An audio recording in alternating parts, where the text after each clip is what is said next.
యేసుక్రీస్తు శ్రేష్టమైన ఉన్నతమైన నామంలో అందరికీ వందనాలండి. దేవాతి దేవుని మహాకృపను బట్టి ప్రతి ఒక్కరికి నా ప్రత్యేకమైన వందనాలు తెలియజేస్తూ ఉన్నాను. ఈ వాక్యాన్ని అనేక మందికి షేర్ చేయమని అడుగుచున్నానండి. దేవాతి దేవుడు ఈ దినాన్న మనతో మాట్లాడుచున్న అంశం ఏంటంటే, అనేకులు చెప్పిన మాటలు విని నీవు మోసపోయే స్థితిలో జీవించుచున్నావా అనే అంశం ద్వారా ఆయన ఈ దినాన్న మనతో మాట్లాడుచున్నారు. అయితే మత్తయి సువార్త 24వ అధ్యాయము 5, 6 వచనములు. అనేకులు నా పేరట వచ్చి నేనే క్రీస్తునని చెప్పి పలువురిని మోసపరిచెదరు. మరియు మీరు యుద్ధమును గూర్చియు యుద్ధ సమాచారమును గూర్చియు వినబోదురు. మీరు కలవరపడకుండా చూచుకొనిడి. ఇవి జరగవలసి ఉన్నది, కానీ అంతము వెంటనే రాదు. దేవుడి పరిశుద్ధ వాక్యము దీవించునుగాక. ప్రార్థన.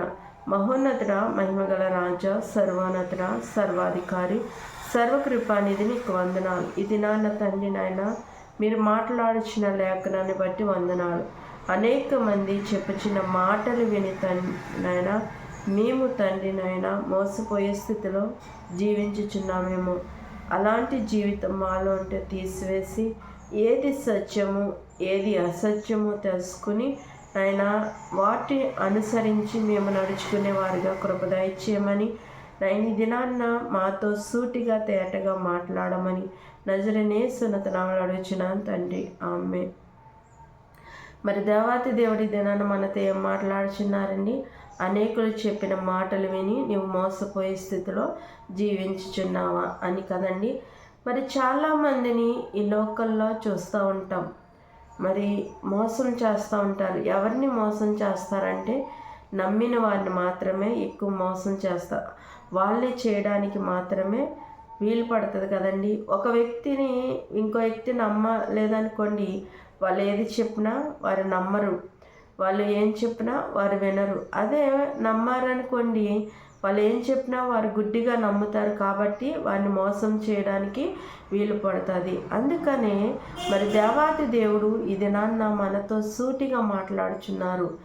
ఏంటంటే మరి ఆయన మీరు మోసపోయే స్థితిలో జీవించుచున్నారా, అనేకులు చెప్పిన మాటలు వింటున్నారా అని ఆయన ఈ దినాన్న మనం ప్రశ్నిస్తూ ఉన్నారు. ఎందుకంటే మరి యేసుక్రీస్తు ప్రభువారు మరి రానై ఉన్నారని మనకందరికీ తెలుసు కదండి. మరి ఆయన వచ్చినప్పుడు మరి మనందరము లేపబడతాం ఆయనతో. మరి చనిపోయిన వారు మరి అనేక మంది ఆయనతో కొనుకోబడతారని దేవుని వాక్యం ద్వారా మనం తెలుసుకుంటున్నాం.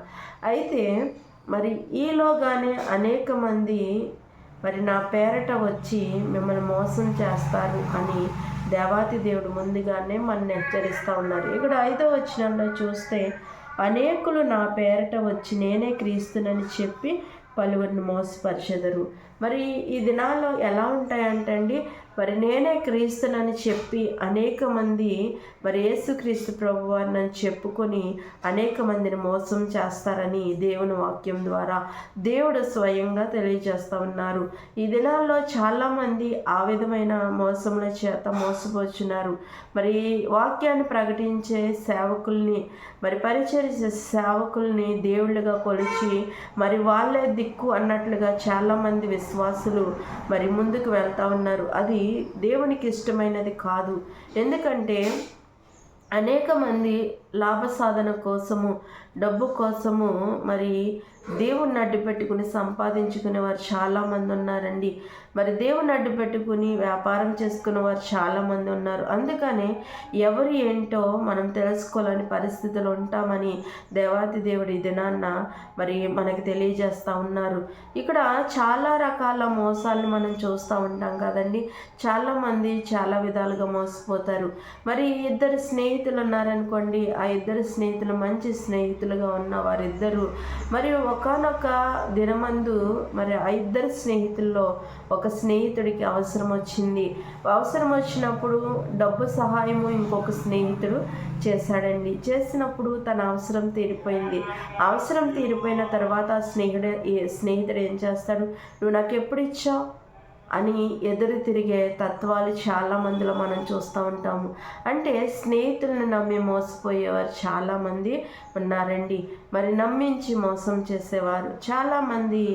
మరి ఈ టీనేజ్లో లేకపోతే యవ్వన కాలంలో ప్రేమ అనే మరి తీరువులో వెళ్తూ ఉంటారు చాలామంది. ఈ ప్రేమ అనే తీరువులో వెళ్ళి చాలామంది అమ్మాయిలు మోసపోతున్నారు. అమ్మాయిలనే కాదండి, అమ్మాయిల ద్వారా చాలామంది అబ్బాయిలు మోసపోయేవారిగా ఉన్నారు. అందుకనే మనము చాలా జాగ్రత్త కలిగి ఉండాలని దేవుడు హెచ్చరిస్తూ ఉన్నారు. మరి వాళ్ళు చెప్పే మాటలు మనకి తీపిగా అనిపించి వాళ్ళు మాట్లాడే మాటలు బట్టి మనం ఏం చేస్తూ ఉంటామంటే, అయ్యో నన్ను కాబట్టే కదా నేను ఎంత అందంగా ఉన్నానని చెప్తున్నారని వాళ్ళ మాటలకు మనం ఆకర్షితులైపోతూ ఉంటాం. అంటే వాళ్ళని మనని ఏ విధంగా పొగడాలో ఆ విధంగా పొగుడుతూ, నువ్వు చాలా అందంగా ఉన్నావు, నీ మనసు మంచిది, నువ్వు ఎవరి జోలికి వెళ్ళవు, మంచి అమ్మాయివి అని ఎవరైనా మనతో అన్నప్పుడు నేను ఎలా ఉన్నానని మరి వాళ్ళ మాటలకి ఆకర్షితులవుతాను. అలాగూ ఆకర్షించుకొని వాళ్ళ ప్రేమ వరకు తీసుకొచ్చి తర్వాత ఆ ప్రేమని వివాహం వరకు తీసుకెళ్లకుండానే చాలామంది మరి అమ్మాయిల జీవితాన్ని పాడు చేసి గర్భవతులను చేసి తర్వాత నీకు నాకు ఏం సంబంధం లేదు, నువ్వెవరో నేనెవరో అని చాలామంది అమ్మాయిలు మోసం చేసే అబ్బాయిలు చాలామంది ఉన్నారండి. అందుకనే దేవుడి దినాన్న మోసపోకుండాని తెలియజేస్తూ ఉన్నారు. అవును, యవన కాలంలో చాలా జాగ్రత్త కలిగి ఉండాలి. ఎందుకంటే యవన దశలో చాలామంది మరి యవనస్తుల్ని మోసం చేసి మరి ఆ తర్వాత వాళ్ళు విడిచిపెట్టి వెళ్ళిపోయేవారు చాలామంది ఉన్నారు. కాబట్టి మరి అవ్వమ్మ గారు కూడా అదే విధంగా మోసపోయినట్లుగా చూస్తూ ఉంటాం. ఏమన్నదండి, సాతాను వచ్చి ఇది నిజమా అని మొదలుపెట్టి దేవుడు అది నేను తినొద్దన్నాడా, అది తింటే నువ్వు చాలా మరి దేవదూతల వలె ఉంటావు, చాలా అందంగా ఉంటావు అన్నప్పటికీ మరి ఆమె ఆకర్షింపబడింది. అంటే నేను చాలా అందంగా ఉంటానా, దేవుడు అందుకనే మరి నన్ను ఆప్ చేశాడా, నేను అది తింటే నేను అందంగా ఉంటానా, దేవదూతని అయిపోతానా, దేవదూత స్వరూపం కలిగి ఉంటామా అని ఆ యొక్క సాతాను యొక్క మాటలకి ఆకర్షితురాలైపోయిందండి. ఎవరు? అవ్వమ్మ. ఆ మాటలకి ఆమె ఆకర్షితురాలైపోయి ఏం చేసింది, దేవుడు ఆజ్ఞాపించిన ఆజ్ఞను మీరింది. దేవుడు ముందుగానే ఆదాము అవ్వల్ని హెచ్చరించాడు కదండి, మరి నేను ఈ యొక్క ఏదైనా తోటని చేశాను, ఈ ఏదైనా తోటలో మిమ్మల్ని పెట్టాను, ఈ ఏదైనా తోటలో అనేకమైన వృక్ష ఫలాలు ఉన్నాయి, అనేక పండ్లు ఉన్నాయి, వాటిని ఏవైనా మీరు ఆహారంగా తీసుకుని తినండి, కానీ ఈ తోటలో ఒక చెట్టు ఉన్నది, ఆ చెట్టు జోలికి మీరు వెళ్ళకూడదు, దాని పండు మీరు తినకూడదని దేవుడు వాళ్ళని ముందుగానే హెచ్చరించాడండి. హెచ్చరించినప్పుడు మరి వాళ్ళు ఏం చేశారండి, ఆ హెచ్చరిక వారు నిలబడ్డారా? లేదు. మరి దేవుడు చేయవద్దన్న మరి పనిని వారు చేసినట్లుగా చూస్తాం. దానికి కారణం ఎవరండి? అవ్వమ్మ ఎవరి చేత ఆకర్షితురాలైపోయింది? సాతాను మాటలకి ఆకర్షితురాలైపోయింది. అంటే ఆ పండుని నేను తింటే నేను చాలా అందంగా ఉంటాను, నేను దేవదూతను అయిపోతాను, అందుకనే దేవుడు ఆ పండుని తినొద్దన్నాడు, మమ్మల్ని ఇలాగే ఉంచాలనుకున్నాడని మరి ఆలోచన వచ్చి దేవుడు హెచ్చరించినా కూడా ఆ పండును తినడం అనేది జరిగింది. మరి ఆ హెచ్చరిక పట్టించుకోలేదు కాబట్టి వారు ఏం తెచ్చుకున్నారండి, శాపాన్ని తెచ్చుకున్నాడు. అంటే దేవుడు మనల్ని ఏదైనా హెచ్చరించినప్పుడు ఆ హెచ్చరిక ప్రకారం మనం నడుచుకోలేకపోతే మనం ఏదో ఒక శాపంలోనికి వెళ్ళిపోతాం కదండి. మరి దేవుడు మనల్ని ఎన్నోసార్లు హెచ్చరిస్తూ ఉన్నారు. దేవుడు ఎలాగ హెచ్చరిస్తాడండి అని మనం అనుకోవచ్చు. దేవుడు మరి పరిచర్య చేసే దైవ సేవకుల ద్వారా అనేక సందర్భాలు వాక్యం ద్వారా హెచ్చరిస్తాడు. మరి ఆ హెచ్చరిక మన హృదయాన్ని తాకినప్పుడు అది మన కోసమే దేవుడు మాట్లాడుతున్నాడని మనలో ఏదైనా తప్పిదం ఉంటే మనము సరి చేసుకునేవారిగా ఉండాలండి. అయితే ఇక్కడ మరి దేవుడు ఈ దినాన్న మోసపోకండి, మరి అనేక మంది నా పేరట వచ్చి మిమ్మల్ని మోసం చేస్తారు, అందుకని మీరు ఏం చేయకండి, మోసపోకండి, మరి రాకడ వచ్చే సమయం మందు ఇవి జరుగుతాయి, ఇలా ఉంటుందని ఆయన హెచ్చరిస్తూ ఉన్నాడండి. హెచ్చరిస్తూ ఉన్నప్పటికీ కూడా మనం మోసపోయే వారిగా ఉంటే మరి మన్ని శాపం నుంచి తప్పించడానికి ఎవరు కూడా సహాయం చేయరండి. దేవుడు హెచ్చరిస్తూ ఉన్నాడు. అలనాడు ఆదాము అవ్వల్ని హెచ్చరించాడు. మరి ఆ హెచ్చరికను వారు వినలేదు కాబట్టి మరి శాపాన్ని తెచ్చుకున్నాడు. ఈ దినాన్న మనల్ని కూడా హెచ్చరిస్తూ ఉన్నాడు. ఏమంటే, నా పేరట అనేక మంది వస్తారు, మిమ్మల్ని మోసం చేస్తారు, మీరు జాగ్రత్తగా ఉండండి. అసలు రాకడ యందు ఏం జరుగుతుందో మీకు తెలుసా? మరి అంత వెంటనే రాదు అని ఆయన తెలియజేస్తూ ఉన్నారు. ఇక్కడ చూసినట్లయితే మరి అనేకులు నా పేరట వచ్చి నేను క్రీస్తునని చెప్పి పలువురిని మోసం పరచెదరు. మరియు మీరు యుద్ధములు గూర్చి యుద్ధ సమాచారము గూర్చి వినబోదురు. మీరు కలవరపడకుండా చూచుకొనుడి. ఇది జరగవలసినది కానీ అంత వెంటనే రాదు. మరి మీరు మోసపోకుండా అనేక మంది నా పేరట మిమ్మల్ని మోసం చేయడానికి రాబోతున్నారు. కానీ మీరు యుద్ధముల గురించి వింటారు, యుద్ధ సమాచారం గురించి వింటారు. ఇది జరుగును కానీ అంత వెంటనే రాదని దేవుడి వాక్యం ద్వారా ఆయన హెచ్చరిస్తూ ఉన్నారు. ఎలాంటి జరిగినప్పుడు ఎవరైనా మనకి తెలియజేస్తున్నప్పుడు మరి నేనే క్రీస్తునని చెప్పుకునే వారు వచ్చినప్పుడు మనము గుడ్డిగా వారిని నమ్మకుండా, వారి చేతిలో మోసపోకుండా, నిజమైన దేవుడు ఎవరో గ్రహించుకునే మనసు మనకు దయచేయలాగా దేవునికి ప్రార్థన చేసుకోవాలండి. ఈ దేవుడు ముందుగానే మనల్ని హెచ్చరిస్తున్నాడు కదా, యుద్ధాలు జరిగితే యుద్ధ సమాచారాల గురించి వింటారు, వినబోదురు అని. ఇప్పుడు మనం ఏం వింటున్నామండి ఈ లోకంలో? మరి యుద్ధాలు జరుగుతున్నావు కదండి. మరి యుద్ధాల వల్ల అనేక మంది ప్రాణాన్ని నష్టపోతూ ఉన్నారు. మరి ఆ దేశాలు నాశనం అయిపోయే స్థితిలో మరి ఉన్నవి. అలాంటి భయంకరమైన పరిస్థితులు జరుగుతున్నప్పుడు మనం వింటామని దేవుడు మనకు తెలియచేస్తాడు కదండి. అవి జరుగుచున్నవి కదా. అవి జరుగుచున్నప్పుడు మనం ఏటిని గుర్తు చేసుకోవాలండి? దేవుడు మనల్ని హెచ్చరించే మాటలు జ్ఞాపకం చేసుకోవాలి. అవును, దేవుడు చెప్పాడు, యుద్ధాల గురించి వింటాం, యుద్ధ సమాచారాల గురించి వింటాం, మరి జరుగుతావు కానీ మరి అంతం వెంటనే రాదు అని దేవుడు మనకు తెలియజేశాడు కదా. మరి వీటిని వింటున్నాం కాబట్టి దేవుని కొరకు మరి యొక్క రాకడ కొరకు మనం సిద్ధపాటు కలిగి ఉండాలి. మన జీవిత విధానాన్ని మార్చుకోవాలి. మనం దేవుని అనుసరించిన మనం జీవించాలని, నీ జీవితాన్ని మార్చుకునే స్థితిలో నీవు జీవించుచున్నావా అనేది నన్ను ఆయన ప్రశ్నిస్తూ ఉన్నారు. మరి అనేక మంది మరి ఇతర కంట్రీల్లో ఉండి మరి కష్టపడడం కోసం అని వెళ్ళినప్పుడు మరి ఈ దినాల్లో అక్కడ చాలామంది మనకు కావలసిన వారు ఉన్నారు కదండి. చాలామంది మనకి అయిన వారు ఉన్నారు కాబట్టి వాళ్ళు మనతో మాట్లాడుతున్నారు, యుద్ధాల గురించి అంటున్నారు. మరి మీరు జాగ్రత్త కలిగి ఉండండి. వాళ్ళ కోసం ప్రార్థన చేయవలసిన బాధ్యత, భారం మన పట్ల ఉన్నదండి. మరి వాళ్ళకి క్షేమకరంగా ఉండాలి.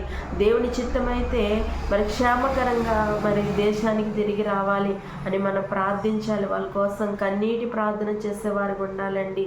మరి యుద్ధాల గురించి మరి ఈ యొక్క యుద్ధాల గురించి వింటున్నాం కాబట్టి మరి దేశాలన్నీ ఐక్యత కలిగి, సమాధానాన్ని కలిగి మరి యుద్ధాలు ఆగిపోయినట్లుగా మనం ప్రార్థన చేయవలసిన వారమై ఉన్నాం. ఎంతోమంది మరి ఇతర దేశాల్లో ఉన్నారు, వాళ్ళందరి కోసం ప్రార్థన చేయవలసిన బాధ్యత, భారం మనకుంది కాబట్టి ఆ రీతిగా మనం ప్రార్థన చేసే వారికి ఉండాలండి. ఎలాంటి విన్నప్పుడు మనం జాగ్రత్త కలిగి ఉండాలి. దేవుడు హెచ్చరిస్తూ ఉన్నాడు. మరి ముందుగానే హెచ్చరించినప్పుడు ఆ హెచ్చరిక ప్రకారము మనం నడుచుకున్నట్లయితే మన జీవితాల్లో మరి ఆయన వచ్చినప్పుడు ఆయనతో కూడా మనము ఎత్తబడే వారికి ఉంటాం. వాటిని విని నిర్లక్ష్యం చేసి ఎవరో అబద్ధ క్రీస్తువులు చెప్పే మాటలు విని మరి మనం మోసపోయే స్థితిలో ఉంటే మన యొక్క జీవితాలు మరి ఏమైపోతాయి? నాశనం అయిపోతాయి, పతనం అయిపోతాయండి. అలాంటి రీతిగా కాకుండా దేవుడు మన హెచ్చరిస్తున్నాడు కాబట్టి అనేకులు నా పేరట వచ్చి మిమ్మల్ని మోసం చేస్తారు కాబట్టి అవన్నీ నమ్మి మీరు మోసపోకుండా అని దేవుడు హెచ్చరిస్తూ ఉన్నాడు. రెండోది అయితే యుద్ధాల గురించి, యుద్ధ సమాచారాలు వినబోదురు కానీ ఇది జరగవలసింది కానీ అంతం వెంటనే రాదని తెలియజేస్తూ ఉన్నాడు.